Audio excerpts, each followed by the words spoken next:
آیت اللہ شیخ قدوسی کہہ رہے ہیں کہ نیہاوند ایک علاقہ ہے، وہاں کے ایک مومن نے ایک دفعہ کھانے کی مجھے دعوت دی. میں کھانا کھانے کے لیے گیا، لیکن کھانا کھانے کے بعد ایک ایسا خمار دماغ پہ میرے سوار ہوا کہ مجھے نیند آ گئی. نماز شب تو کیا ملتی، نماز فجر بھی قضا ہو گئی. آیت اللہ شیخ قدوسی نے بیان کیا. اچھا، کیونکہ روحانی طور پہ بہت بلند عالم دین تھے، کہہ رہے میں متوجہ ہوا، یعنی کشف جو چیزیں ہوتی، تو معلوم یہ چلا کہ اس کی جو کمائی اور ارننگ ہے اس میں اشکال. مشکوک کمائی کی بنا پر میری جو ہے نماز، اتنے بڑے عارف کی بھی جو نماز شب جو قضا ہوئی، حتیٰ کہ نماز فجر تک قضا ہو گئی، اور جبکہ اپنا ذاتی مال بھی نہیں تھا، کسی اور کا مشکوک مال تھا جو ان کے جسم میں چلا گیا تھا. تو کتنے اثرات اس نے رکھے. تو یہ سب چیزیں بہت آپس میں ملتی جلتی چیزیں. اور اصفہان کے جو ایک مبلغ تھے حجت الاسلام سید محمد حسین مدرس، انہوں نے بھی ایک واقعہ نقل کیا کہ وہاں کے طلباء نے ایک دفعہ جشن منعقد کیا تھا عید زہرا کے سلسلے میں، اور آخوند ملا کاشی بہت بڑے عارف اور عالم اس زمانے میں تھے، ان کو بلایا. اچھا، آخوند کاشی کے متعلق یہ بات بتا دوں کہ آخوند کاشی وہ تھے کہ جو اپنی ہر مستحب نماز تک کے قنوت میں دعائے ابو حمزہ صومالی پڑھتے تھے. آخوند کاشی، اللہم صلی اللہ علیہ وسلم.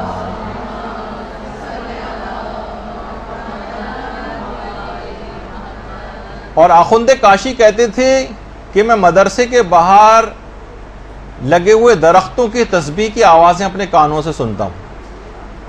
اور ان کے جو شاگرد تھے وہ کہتے تھے، جن کا ایک واقعہ میں ایک دفعہ پہلے بھی پیش کر چکا ہوں، کہ جب ہم گئے تو ہم نے دیکھا کہ آخوند کاشی جہاں پر نماز پڑھ رہے ہیں تو اطراف کی جتنی دیواریں وہاں سے بھی تسبیح و تحلیل کی آوازیں بلند ہو رہی ہیں. اتنا بڑا عارف یہ دعوت جشن میں آئے، 9 ربیع الاول کا تھا، کافی رات تک جشن میں رہے اور دیر سے گھر پہنچے.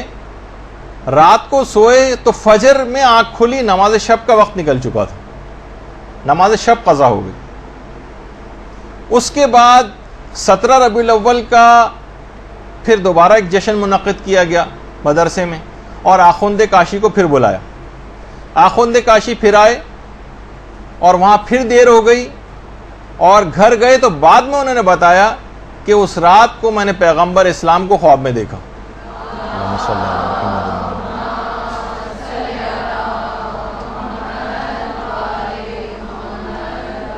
اس سے پہلے عید زہرا والے پروگرام میں گئے تھے جب نماز قضا ہوئی. اب تو نماز قضا نہیں ہوئی، سو ہی رہے تھے کہ پیغمبر خواب میں آ گئے اور کہا کہ اس سے پہلے میں نے اپنی بیٹی فاطمہ کی خوشنودی قلب کے لیے تمہاری اس رات نماز شب نہ پڑھنے کے عمل کو معاف کر دیا تھا.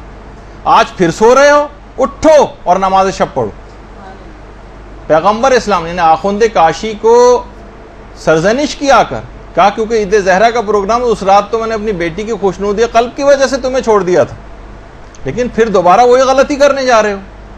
تو راتوں کو دیر تک کے ایسے پروگرامز کے جس کے نتیجے میں آپ کی عبادات متاثر ہوں، آپ کے واجبات متاثر ہوں، ان لغویات، یہ تو خیر بہت ہی نیک کام تھا، لیکن اس کے باوجود بھی عبادات بھی اگر آپ انجام، جیسے بہت سے لوگ پوری رات ایک شب بیداری جو ہوتی ہے اور ماتم ہوتا ہے وہ عبادت میں رات گزار رہے ہیں، لیکن نماز فجر اس کے بعد قضا کرتے ہیں. تو مستحب نمازیں بھی اس کا پیش خیمہ نہیں ہونی چاہیے کہ آپ کے واجبات قضا ہو جائیں، اور جن کا مقام اور بلند ہوتا ہے ان کے لیے ان کی نماز شب بھی قضا نہیں ہونی چاہیے. تو پیغمبر نے آ کر سرزنش کی. ائمہ خود کتنے زیادہ اس کے پابند تھے کہ امیر المومنین کی جو ایک کنیز تھی ام سعید، وہ یہ بات بیان فرماتی ہیں کہ تمام شب امیر المومنین عبادت میں مصروف رہتے تھے، اور رمضان اور غیر رمضان سب امیر المومنین کے لیے برابر تھے، سب برابر. اور ابھی شب ضربت آج ہی کی رات کو ہے. جب مسجد کوفہ کے لیے نکل رہے تھے تو آسمان کی طرف دیکھ کر امیر المومنین نے یہ بات کہی تھی کہ اے صبح گواہ رہنا کہ کبھی ایسا نہیں ہوا کہ تو طلوع ہو رہی ہو اور علی سو رہا ہو. درود بھیجئے محمد عالم.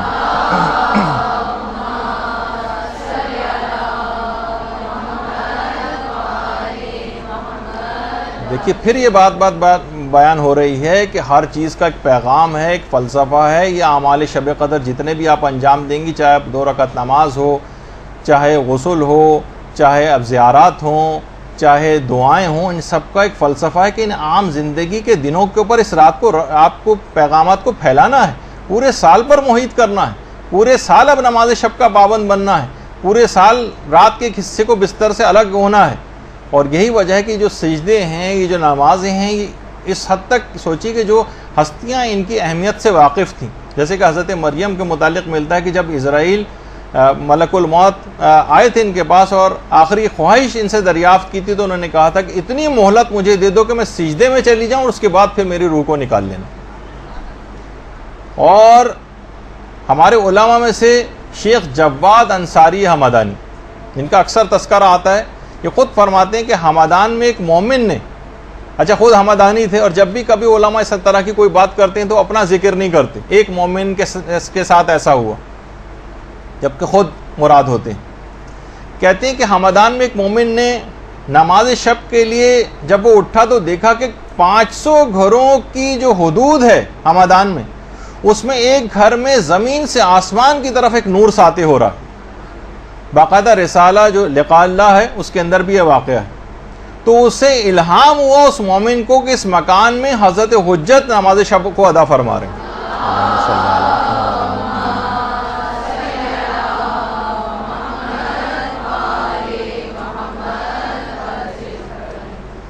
دیکھیے امام کی نماز شب کا گفتگو آپ نے سنی، آپ نے درود پڑھا امام پر، اس سے سبق کیا حاصل کیا؟ کتنوں نے عہد کیا اس بات کو سن کر کہ ہم حضرت حجت کی اس عمل کی پیروی کریں گے آج سے اور نماز شب کے پابند بن جائیں گے. طریقہ کار وہی رکھیے گا تاکہ بیچ میں سے ایک دم سے 11 رکعتیں پڑھنی شروع کر دیں گی تو اگلے دن سے نہیں پڑھیں گے. 1 مہینے تک 1 رکعت، اس کے بعد پھر 3 مہینے تک 3 رکعت، اور اس کے بعد پھر آپ بڑھاتی چلی جائیں گی تو کوئی طبیعت کے اوپر بار محسوس نہیں ہوگا.